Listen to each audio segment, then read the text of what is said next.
NEET छात्रा की दर्द भरी कहानी, नहीं था तो बालों से खुद को ढका और अधिकारियों ने इसे इनरवियर हाथ में लेकर निकल जाने को कहा।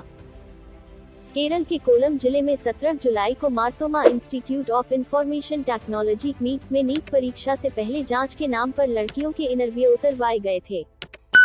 इनमें से एक छात्रा के पिता ने एफआईआर कराई है। अभी तक 5 गिरफ्तारियां हो चुकी हैं। उधर इस घटना के विरोध में आज केरल और राज्य के बाहर कई जगहों पर प्रदर्शन हुए। जिन छात्राओं को इस भयावह अनुभव से गुजरना पड़ा, उनमें से एक छात्रा ने न्यूज एजेंसी से अपनी पीड़ा शेयर की। छात्रा ने कहा, 3 घंटे तक पेपर देते समय हम घबराए हुए थे। हमारी मानसिक हालत अस्थिर थी। हमारे इनरवियर उतरवा लिए गए थे। हमारे पास दुपट्टा नहीं था और हम लड़कों के साथ बैठकर परीक्षा दे रहे थे। हमें अपने बालों से खुद को ढकना पड़ा। ये सब बहुत बुरा एक्सपीरियंस था। हमें इनरवियर हाथ में लेकर जाने को कहा। इस छात्रा ने आगे बताया कि जांच प्रक्रिया के बाद जिन लड़कियों की इनरवियर में मेटल हुक था, उन्हें एक तरफ किया गया। फिर एक एक करके हमें एक रूम में भेजा गया और हमसे इनरवियर हटाने को कहा गया। जब मैं कमरे में दाखिल हुई तो मैंने वहां जमीन पर पड़े हुए इनरवियर देखे। जब हम सब पेपर देकर लौटे तो सभी लड़कियां परेशान थी कि हमें हमारे इनरवियर मिलेंगे भी कि नहीं। किस्मत से मुझे मेरा इनरवियर मिल गया, लेकिन एक लड़की को नहीं मिला, जिसके बाद वह रोने लगी।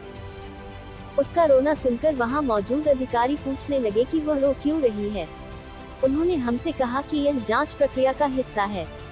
इससे भी ज्यादा चिंता की बात यह थी कि हमसे कहा गया कि हम अपने इनरवियर हाथ में लेकर ही एग्जाम सेंटर से बाहर चले जाएं, लेकिन हम सभी लड़कियां नहीं मानी और फिर से उसी रूम में जाकर इनरवियर पहने। इसके बाद ही हम सेंटर से बाहर निकले। मामले में 5 गिरफ्तार, एनटीए ने जांच शुरू की। इस मामले में पुलिस ने 5 महिलाओं को गिरफ्तार किया है। इनमें से 3 महिलाएं परीक्षा कराने वाली नेशनल टेस्टिंग एजेंसी (एनटीए) से थीं, जबकि 2 महिलाएं कॉलेज से थीं। पुलिस को इस बारे में 3 शिकायतें मिली हैं।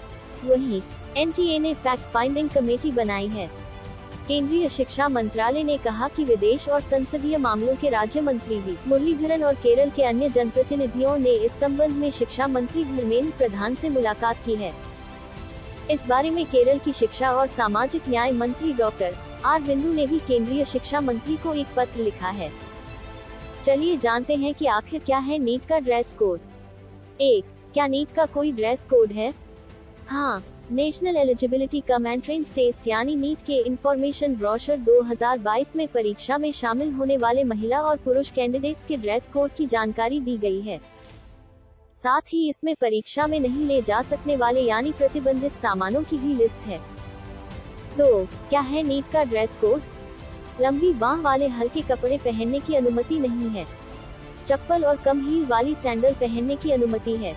जूते पहनने की अनुमति नहीं है। अगर कैंडिडेट्स एग्जामिनेशन सेंटर पर सांस्कृतिक या रिवाज वाले कपड़ों में आते हैं, तो उन्हें रिपोर्टिंग टाइम से कम 1 घंटे पहले इसकी जानकारी देनी होगी। आवश्यक परिस्थितियों जैसे मेडिकल के कारण किसी छूट के मामले में एडमिट कार्ड जारी होने से पहले नेशनल टेस्टिंग एजेंसी यानी एनटीए से विशेष मंजूरी लेनी होगी। 3. नीट के लिए कौन सी चीजें प्रतिबंधित लिस्ट में हैं? टेक्स्ट मटेरियल, छपा या लिखा हुआ pencil, box, plastic pouch, pen, calculator, scale, writing pad, pen drive, eraser और लॉग टेबल ले जाने की इजाजत नहीं है। कोई भी कम्युनिकेशन डिवाइस जैसे mobile phone, earphone, bluetooth, pager, microphone और हेल्थ बैंड्स प्रतिबंधित हैं। अन्य सामान जैसे पर्स, चश्मे, हैंडबैग, बेल्ट और टोपी नहीं पहन सकते हैं। कोई भी घड़ी, ब्रेसलेट, कैमरा परीक्षा केंद्र में नहीं ले जा सकते हैं। कोई भी खाने का खुला या पैक सामान, पानी की बोतल, कोई भी सामान जिसका इस्तेमाल अनुचित गतिविधियों के लिए किया जा सकता है, जैसे माइक्रोचिप, कैमरा, ब्लूटूथ जैसी छिपी हुई कम्युनिकेशन डिवाइसेस। कोई भी गहना, मेटेलिक आइटम यानी धातु की चीजें। 4. क्या नीट की एडवाइजरी में मेटेलिक हुक का जिक्र है?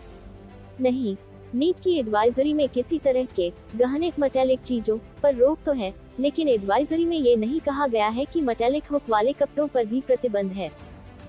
केरल में लड़कियों से इनरवियर कथित तौर पर उनकी इनरवियर में मेटेलिक हुक होने की वजह से ही उतरवाए गए थे। 5. क्या कैंडिडेट्स की तलाशी की इजाजत है? हाँ, एडवाइजरी में कहा गया है कि कैंडिडेट्स की अनिवार्य रूप से बेहद सेंसिटिव मेटल डिटेक्टर्स के जरिए गहन तलाशी यानी फ्रिस्किंग की जाएगी। प्रतिबंधित सामानों को किसी भी परिस्थिति में परीक्षा केंद्र के अंदर ले जाने की इजाजत नहीं दी जाएगी। एडवाइजरी के मुताबिक महिला कैंडिडेट्स की तलाशी बंद घेरे में केवल महिला स्टाफ ही करेंगी। 6. जी मेंस, जी एडवांस्ड और CUET UG के लिए क्या है गाइडलाइंस? इन परीक्षाओं के लिए भी गाइडलाइंस लगभग वही हैं, लेकिन जी मेंस, CUET के लिए लंबी बाह और जूतों पर रोक का जिक्र नहीं है। वही जी एडवांस्ड कैंडिडेट्स को ताबीज, मेटल वाली चीजें जैसे अंगूठी, bracelet, earrings, nose pin, chain, necklace, pendant, batch, ब्रूच, बड़े बटन वाले कपड़े पहनने की अनुमति नहीं है।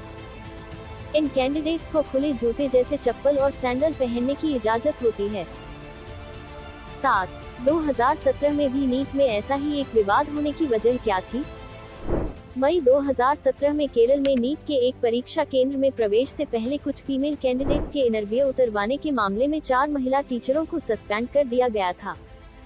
उस समय नीट की परीक्षा CBSE करवाती थी।